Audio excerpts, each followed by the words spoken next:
अब बच्चों एक बहुत महत्वपूर्ण प्रश्न आपके सामने है। प्रश्न नंबर 7, क्वेश्चन नंबर 7, सिद्ध कीजिए कि फलन f x is equal to mod of sine x बिंदु x बराबर पाई पर संतत तो है, परंतु इसी बिंदु x बराबर पाई पर अवकलनीय डिफरेंशिएबल नहीं है। ये हमें सिद्ध करना है। जैसे कि मैंने पहले लेक्चर में आपको समझाया था कि कोई फंक्शन किसी बिंदु पर यदि संतत है तो ये आवश्यक नहीं है कि वह अवकलनीय नहीं है। इसी पर आधारित बच्चों ये प्रश्न पर आप सीधे पाएंगे और सीधे समझेंगे कि हाँ भाई, ये बात बिल्कुल सच है कि ज़रूरी नहीं है कि प्रत्येक संतत फलन उस बिंदु पर, जिस बिंदु पर वो संतत था, वो अवकलनीय हो। वो अवकलनीय हो भी सकता है, अवकलनीय नहीं भी हो सकता है। इसी पर बच्चों ये इसका हल अब प्रस्तुत है। बच्चों अब अवकलनीयता पर आपने अभी तक 6 सवाल देखे। अब क्वेश्चन नंबर 7 पर आप ध्यान देंगे। क्वेश्चन नंबर 7 में बच्चों ये बात कही गई है कि एक फंक्शन है y is equal to f x is equal to mod of x है, मॉड ऑफ साइन एक्स है। इसकी जो अवकलनीयता की जांच हमें x बराबर पाई बिंदु पर इस फंक्शन की अवकलनीयता की जांच करना है। x बराबर पाई पर अवकलनीयता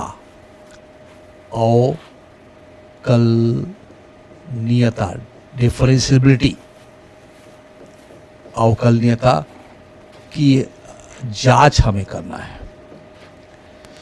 तो बच्चों निश्चित रूप से आपको समझ रहा होगा कि x बिंदु पाई है और एक मापांक फलन है जिसको मैं समीकरण नंबर 1 कह देता हूँ। और यदि आप साइन के ग्राफ पर हम गौर करें तो आपको मालूम है ग्राफ पर बहुत सारे बच्चे घबराते हैं, तो उसमें घबराने की आवश्यकता नहीं है। आपको 9-10 की कंसेप्ट पर मैं ग्राफ बताने की कोशिश करूँगा। साइन 0 की वैल्यू 0 होती है, तो यहाँ x बराबर 0 है तो साइन 0, और साइन 90 की वैल्यू 1 होती है। साइन 90 x बराबर यहाँ पाई बाई 2 है, डोमेन का एक ये वैसा देखा जाए तो ये रियल वैल्यूड फंक्शन है। x belongs to real number है, तो उसके डोमेन में से एक बिंदु x बराबर पाई बाई 2 हमने चुना। फिर ये आपको साइन 180 की वैल्यू 0 मालूम होगी, तो ये देखिए 0 है। और इसी तरह से और आगे बढ़ेंगे तो साइन 3 पाई बाई 2 की वैल्यू -1 होती है, ये -1 है। और साइन पाई बाई 2 की वैल्यू 1 होती है। तो आपको ये ग्राफ साइन का आसान लग रहा होगा। आप वो वही बात है जो साइन 0 की वैल्यू 0 है, देखिए साइन 90 की वैल्यू 1 है। तो वास्तव में ये जो ग्राफ खींचा गया है ये y is equal to f x is equal to sine x का खींचा गया है। लेकिन यहाँ बात मापांक साइन के मापांक की है, तो जब मॉड ऑफ साइन एक्स का ग्राफ की बात करेंगे तो वो कभी निगेटिव नहीं होगा। तो ये जो डॉटेड मैं खींच रहा हूं वो ये दोनों जो होंगे वो मॉड ऑफ साइन एक्स का ग्राफ है। तो बच्चों आप स्पष्ट रूप से समझ गए होंगे कि ये तो पॉजिटिव वैल्यू मापांक साइन एक्स में रहेगा ही, और ये जो नेगेटिव ग्राफ में आ रहा है y के y डैश है, ये y है और ये x डैश है, तो ये जो नेगेटिव पार्ट है वो पॉजिटिव में बदल जाएगा। वो मापांक फंक्शन का ग्राफ है। चलो ये बात तो स्पष्ट हो गई। यहाँ पर तो x बराबर पाई पर हमें कॉन्सेंट्रेट होना है, यानी ये बिंदु हमारे लिए मुख्य है। तो इसका मतलब y is equal to f x is equal to mod of जो साइन एक्स है वो साइन एक्स कब होगा? जब साइन एक्स ग्रेटर देन 0 हो। ये 0 कब होगा? जब साइन एक्स इक्वल टू 0 हो। और ये माइनस साइन एक्स कब होगा? जब साइन एक्स लेस देन 0 हो। तो ये जो मापांक फंक्शन की जो डेफिनेशन है उसके आधार पर मैंने सरलतम रूप इसका आपके सामने रखा है। तो कुल मिला के हम ये समझ रहे हैं कि y is equal to f x is equal to mod of sine x की जो वैल्यू है वो हमको दिख रही है। साइन एक्स कब होगी? जब x की जो वैल्यू है वो 0 से ज़्यादा हो और पाई से कम हो। ये आपको ध्यान रखना है। पाई से कम होगा तो साइन एक्स जैसे साइन 0 साइन 90 कितना है? 1 है। और ये 0 कब होगा?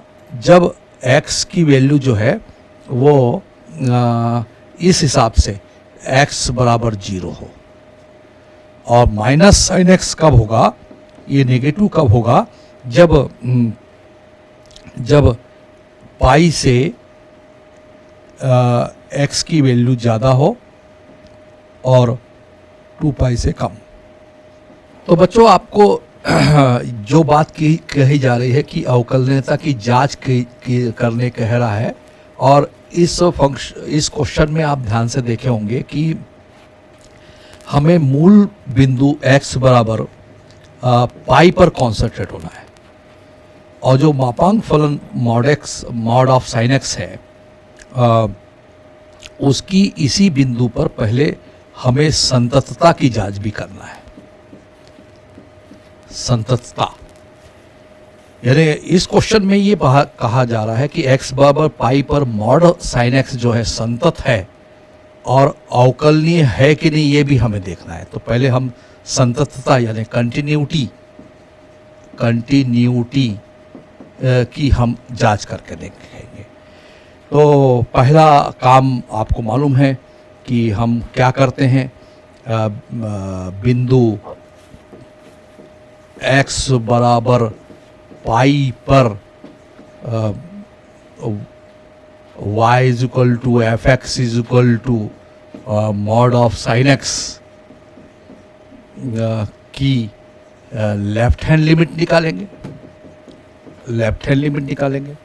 और आपको मालूम है कि लेफ्ट हैंड लिमिट जो होती है वो किस तरह से शो करते हैं? Limit x tending to pi minus.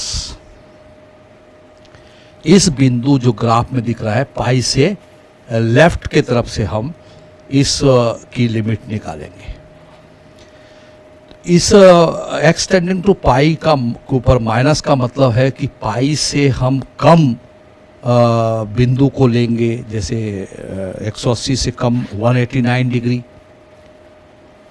और 179 डिग्री 140 से हम पाई की तरफ 180 की तरफ अग्रसर हो रहे हैं। तो यानी पाई से कम यानी x लेस देन पाई से हम पाई की तरफ अग्रसर हो रहे हैं। तो इनिशियल वैल्यू पाई से कम है। और आप इस ग्राफ में जो हमने ग्राफ के थ्रू उस फंक्शन की परिभाषा को जो डिफाइन किया है आप देख रहे हैं यहाँ कि पाई से कम होने पर साइन एक्स की जो वैल्यू है वो पॉजिटिव है। तो लिमिट लेफ्ट हैंड लिमिट जब मैं कैलकुलेट करूँगा तो limit x tending to pi minus के जगह मुझे साइन एक्स लेना पड़ेगा। अब लिमिट को सिंप्लीफाइड करने के लिए आपको मालूम है कि जब हम left hand limit pi minus लेते हैं तो x बराबर हम माना x is equal to pi minus h। और चूंकि आपको मालूम है कि limit x tending to pi से कुछ कम है, ये तभी पॉसिबल है जब limit h tending to 0 plus हो। तो ये लिमिट सिंप्लीफाई करने के लिए ये आइडिया है। और बाकी आपको ये समझना है कि पाई के ऊपर माइनस का मीनिंग क्या है। पाई से कम से हम पाई की तरफ अग्रसर होते हैं, उसको लेफ्ट हैंड लिमिट कहेंगे बिंदु x बराबर पाई पर। मॉड साइन x की वैल्यू की लिमिट हम कैलकुलेट कर रहे हैं, तो लेफ्ट हैंड लिमिट हमको कैलकुलेट होती दिख रही है। तो लिमिट यहाँ h टेंडिंग टू 0 होगा। लिमिट को हम सिंप्लीफाइड कर रहे हैं, 0 के ऊपर प्लस, यानी h का मान थोड़ा सा ज़्यादा होगा, तभी पाई की x की वैल्यू पाई से कुछ कम होगी, तभी वो लेफ्ट हैंड लिमिट होगी। और ये साइन x है, तो इसका मतलब साइन हम इसको पाई माइनस h लिखेंगे। अब इस लिमिट को और आगे सिंप्लीफाइड करने पर देख रहे हैं आप कि limit h tending to 0 plus है, और sine 180 minus h sine h ही होता है। और जब हम लिमिट लेंगे 0 प्लस का मतलब है 0 से ज़्यादा से हम 0 की तरफ अग्रसर हो रहे हैं। कुल मिला के h टेंडिंग टू 0 है, 0 के बहुत नज़दीक है, तो लेफ्ट हैंड लिमिट जब मुझे मिल रही है वो है साइन ऑफ 0 यानी 0। ये समीकरण नंबर 1 है बच्चों। तो बच्चों ये जो इक्वेशन नंबर 1 का ही रूप है जो इस फॉर्म में आपने देखा, उसको मैं इक्वेशन नंबर 2 कह देता हूँ। और आपने अभी देखी कि लेफ्ट हैंड जो लिमिट है, लेफ्ट हैंड लिमिट इस फंक्शन की, मापांक फंक्शन की, वो आपने 0 देखी। इसको समीकरण नंबर हम 3 कह देते हैं। अब x बराबर पाई पर, x बराबर पाई पर y is equal to f x is equal to mod of sine x की राइट हैंड लिमिट हम कैलकुलेट करेंगे। तो राइट हैंड लिमिट कैसे लिखेंगे, आपको क्लियर है कि limit x tending to pi plus f of x।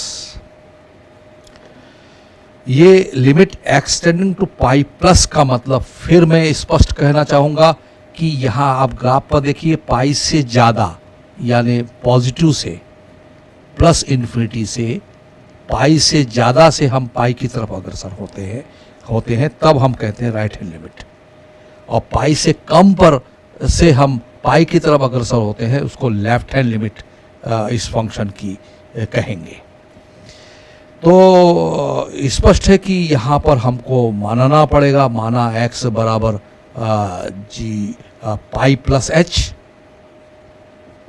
पाई से ज़्यादा। और चूंकि यहाँ स्पष्ट है कि limit x tending to pi plus कहा जा रहा है, कुछ इनिशियल वैल्यू पाई से उसकी ज़्यादा है, तो स्पष्ट रूप से हम कह सकते हैं कि लिमिट h टेंडिंग टू 0 से थोड़ा सा ज़्यादा होगा। ये लिमिट को सिंप्लीफाइड करने के लिए है। और फंक्शन की जो डेफिनेशन है, मॉडिफाइड डेफिनेशन है, ग्राफ के थ्रू जो हमने कैलकुलेट करके बताई आपको, उसमें हमको दिख रहा है कि फंक्शन जो है मापांक मॉड ऑफ साइन x परिभाषित है इस लिमिट पर, पाई से ज़्यादा पर।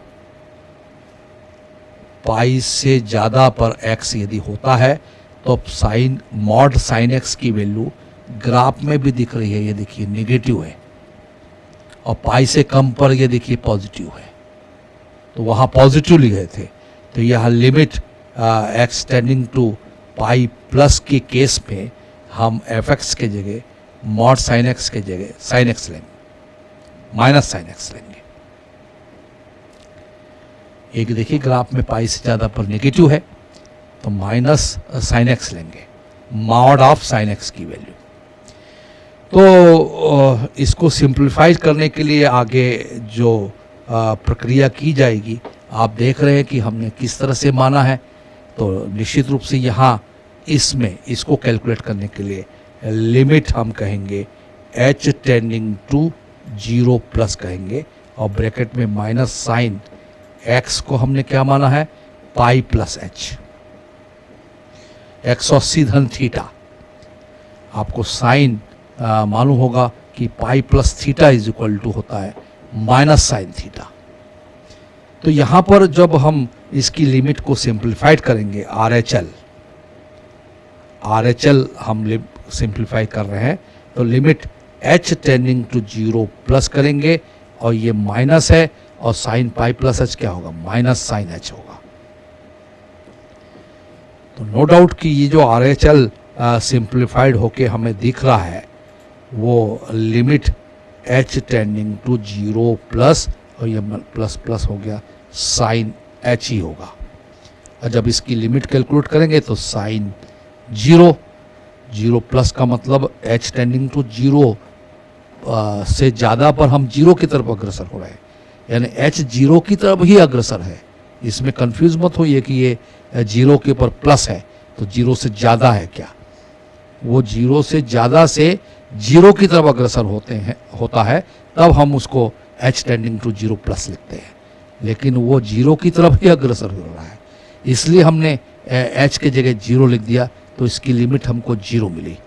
तो इस तरह से हमने ये देखा कि इस फंक्शन की x बराबर पाई पर राइट हैंड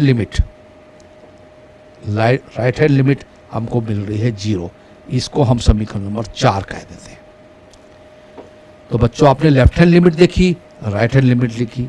अब चौथा लास्ट जो काम करना पड़ता है कि x बराबर पाई पर f x is equal to mod of sine x है, इसकी जो वैल्यू हमको कैलकुलेट करना है, यानी एफ ऑफ पाई, एक्स के जगह हम पाई रख देंगे।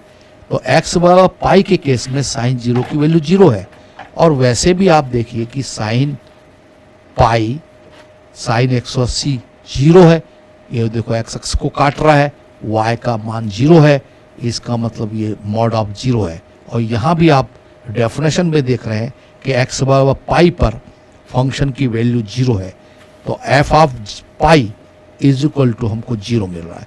इसको इक्वेशन नंबर 5 कह सकते हैं। तो बच्चों हम इस नतीजे पर पहुंच रहे हैं कि इसके डोमेन R है, वास्तविक संख्या है, उसका कोई एक चयनित बिंदु पाई है, प्रश्न ये कह रहा है।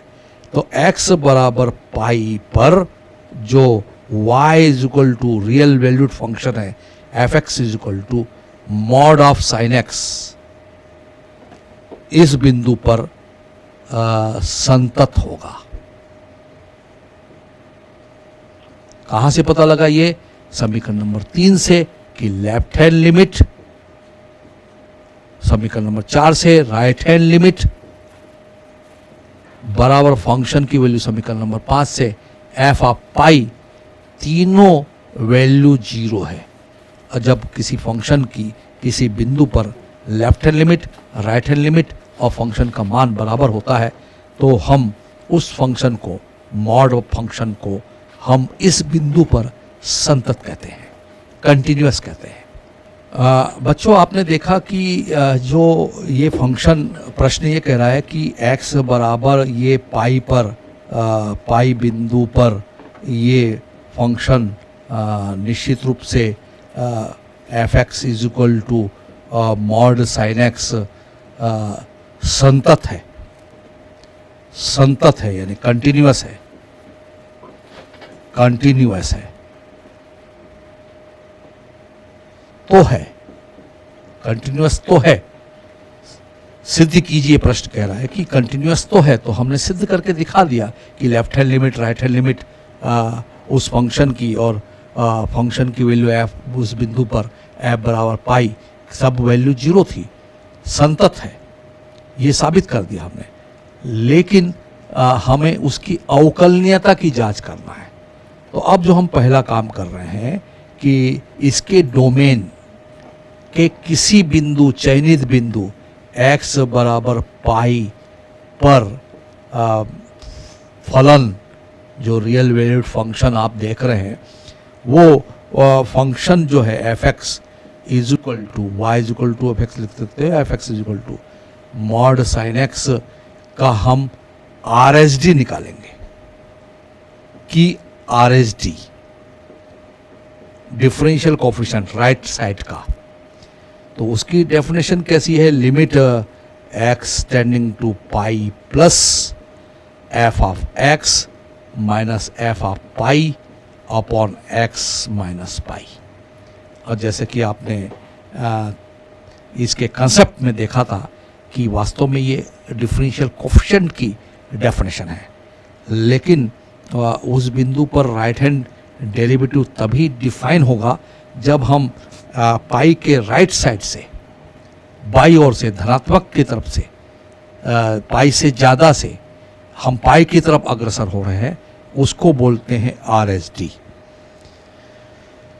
तो पाई प्लस के केस में आपको इस इक्वेशन में दिख रहा है, इक्वेशन नंबर 2 में, कि पाई से ज़्यादा पर मॉड साइन की वैल्यू माइनस साइन एक्स है।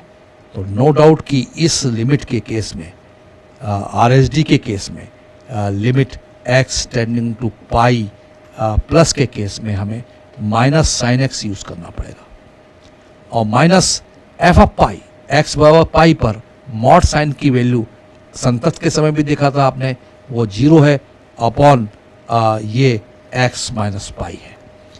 तो RSD को हम R f of dash pi भी लिख सकते हैं।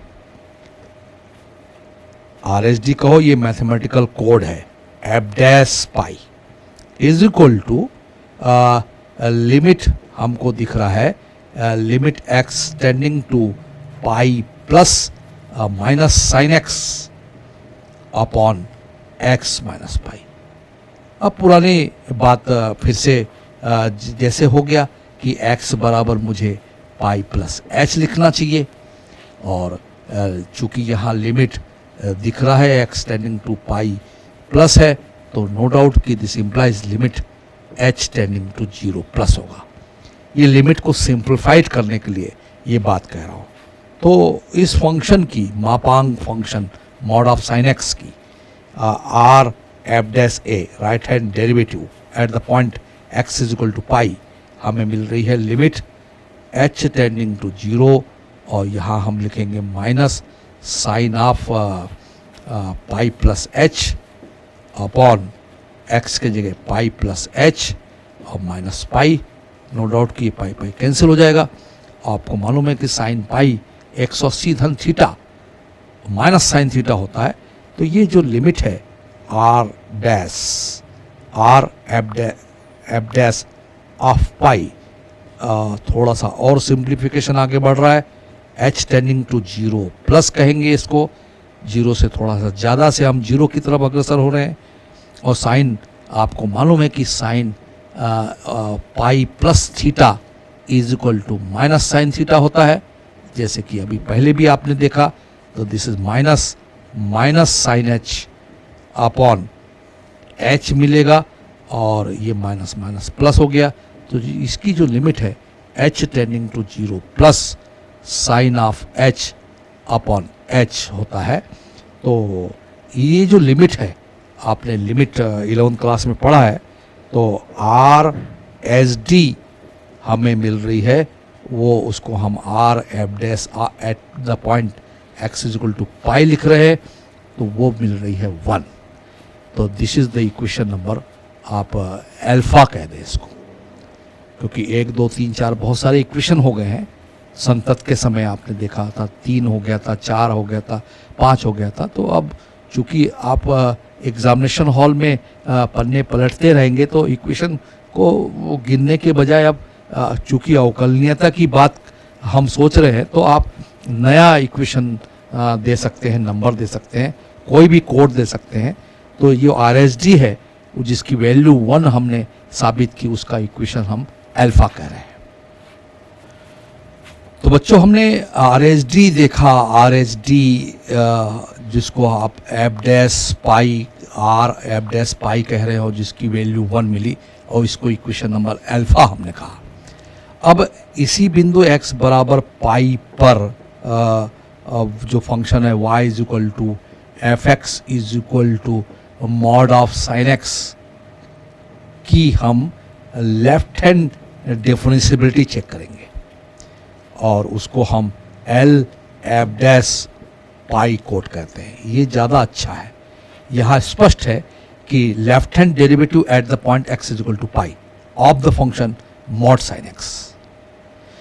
तो नो डाउट की limit x tending to pi हमें माइनस कहना पड़ेगा और इसकी definition F X minus F of pi है और अपॉन एक्स माइनस पाई है।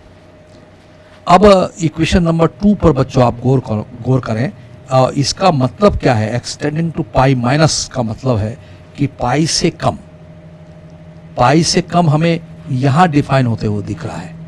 मापांक फलन का मान साइन एक्स है, तो यहाँ पर इस केस में limit x tending to pi minus के केस में, पाई से कम के केस में हम इसको साइन एक्स यूज कर सकते हैं और minus F of pi, X is equal to pi पर उसकी वैल्यू 0 नजर आ रही है, तो आप डायरेक्ट 0 लिख सकते हैं अपॉन एक्स माइनस पाई। इस बात पर आप गौर करें जो यहाँ पर आपको दिख रहा है, तो इसको सिंप्लीफाइड करने के लिए हम L S D is equal to हम limit H tending to 0 plus कहेंगे। ये कैसे हुआ होगा? यहाँ पर आप ध्यान देंगे कि x बराबर हमको पाई माइनस है यहाँ, तो पाई माइनस एच मानना पड़ेगा और चूंकि लिमिट यहाँ x टेंडिंग टू पाई से कुछ कम है, तो नो डाउट की लिमिट h टेंडिंग टू 0 से कुछ ज़्यादा होना चाहिए, इसलिए यहाँ लिमिट 0 प्लस लिखा जाता है, जिसका मतलब 0 से ज़्यादा पर हम 0 की तरफ अग्रसर हो रहे हैं।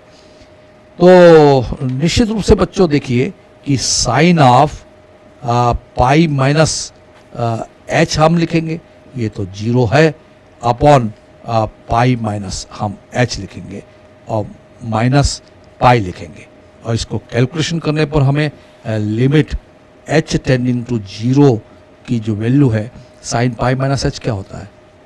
साइन एच होता है। साइन पाई माइनस थीटा बराबर प्लस साइन थीटा होता है। तो बच्चों इसकी लिमिट को लेफ्ट हैंड डेरिवेटिव को हम सिंप्लीफाइड कर रहे हैं, तो इसमें स्पष्ट है कि ये minus h sine pi minus theta is equal to sine theta था, जिसके कारण यहाँ पर पॉजिटिव आ गया और नीचे ये माइनस एच है तो माइनस आया। ये माइनस साइन को हम बाहर निकाल दें तो limit H tending to 0 sine h upon h है। ये 0 प्लस का मतलब हम 0 से ज़्यादा से 0 की तरफ अग्रसर हो रहे हैं। तो जब इस लिमिट को हम सिंप्लीफाइड करेंगे तो ये लिमिट माइनस तो सामने है, -1 है मान लीजिए, और इसकी लिमिट 1 है। तो कुल मिला के हमें ये पता लग रहा है कि x बराबर पाई पर जो उसकी LSD है, जिसको कोड हम कह रहे हैं कि L f dash of pi, वो हमको मिल रही है -1। माइनस सामने है और इसकी लिमिट 1 है, तो -1 हमको इसकी लिमिट मिल रही है। इसको हम इक्वेशन नंबर बीटा कह दें।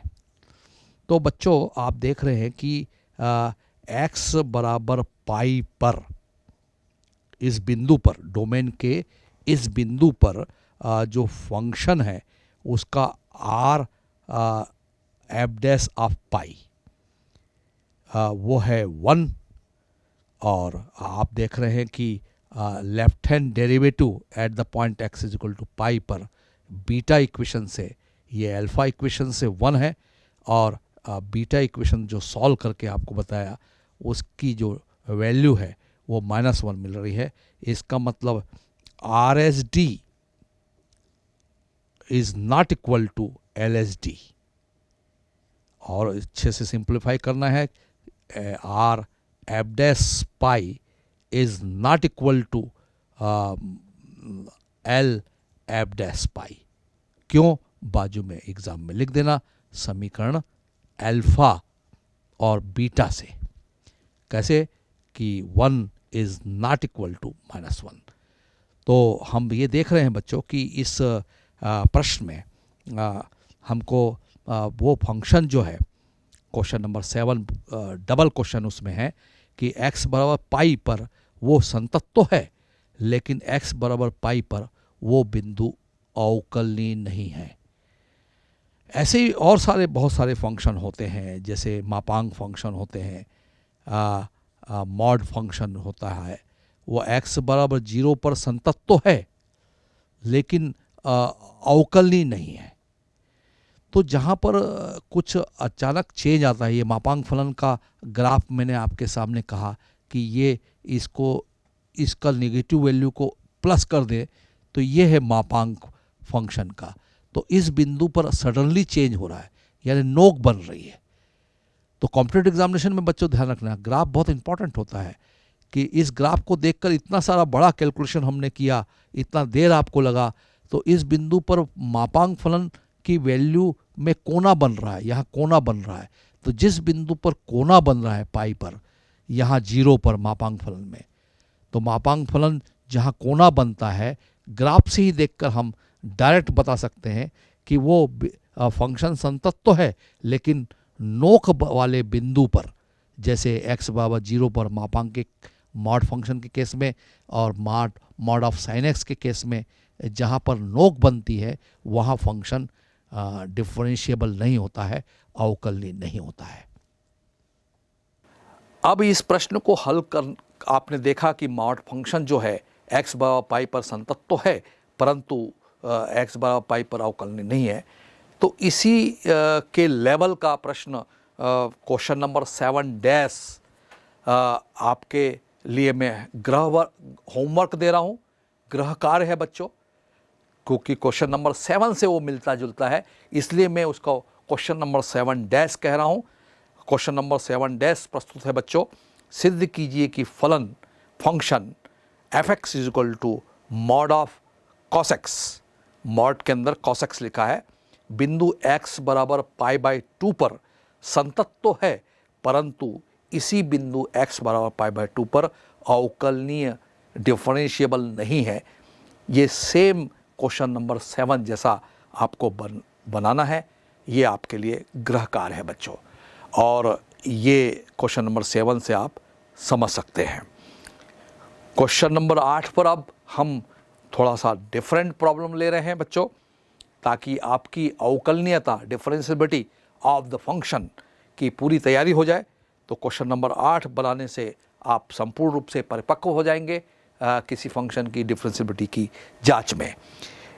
तो बच्चों जो क्वेश्चन नंबर 7 आपने किया तो उसमें हम एक आपको होमवर्क भी दे दें, तो इस क्वेश्चन को आप बना के देखेंगे कि क्वेश्चन नंबर 7 उसको हम होमवर्क के रूप में आपको बोर्ड पर बता रहा हूँ कि y बराबर f(x) is equal to mod cos x। Same question 7वें जैसा होगा। x बराबर x बराबर मापांक फलन में हम ये कह सकते हैं मॉड cos x में कि x बराबर π/2 पर संतत तो है, कंटिन्यूअस तो है, संतत तो है। जैसे अभी आपने क्वेश्चन नंबर 7 में देखा मॉड ऑफ साइन x, मैं अब मॉड ऑफ cos x की बात कर रहा हूं, और x बराबर पाई पर संतत तो है लेकिन x बराबर π/2 पर अवकलनीय नहीं है। ये आपको हम गृह कार्य दे रहे हैं बच्चों, नहीं है, अवकलनीय नहीं है, ये आप नोट करेंगे, नहीं है। ये जैसे कि मॉड साइन x जो है x बराबर पाई पर संतत तो है लेकिन x बराबर पाई पर अवकलनीय नहीं है। तो मॉड कॉस के ग्राफ में आप जब ध्यान देंगे तो एक हिंट के तौर पर नोट कर लें कि cos 0 की वैल्यू 1 होती है और cos 90 की वैल्यू 0 होती है और cos 3π/2 की वैल्यू -1 होती है और cos 2π की वैल्यू 0 होती है और ये 2π की वैल्यू फिर से 1 हो जाती है। ये π/2 है, ये 3π/2 है और ये पाई है 3π/2 और ये 2π की वैल्यू 1 होती है और ये 3π/2 होती है और पाई पर 3π/2 पर जो है वो 0 होगी और पाई के केस में -1 होगा। तो ग्राफ में हिंट के रूप में नोट कर ले, ये +1 होगा। यानी कुल मिला के cos 0 की वैल्यू +1 है, π/2 cos की वैल्यू -1 है, cos π की वैल्यू -1 है, cos 3 π/2 की वैल्यू 0 है और cos 2 π का मान 1 है। तो आपको इस बिंदु पर कॉन्सेंट्रेट होने कह रहा है। इसके left hand right hand limit को आप ध्यान रखेंगे, लेफ्ट हैंड लिमिट निकालेंगे, राइट हैंड लिमिट निकालेंगे और फंक्शन की वैल्यू निकालेंगे। ये सारी वैल्यू आपको 0 मिलेगी।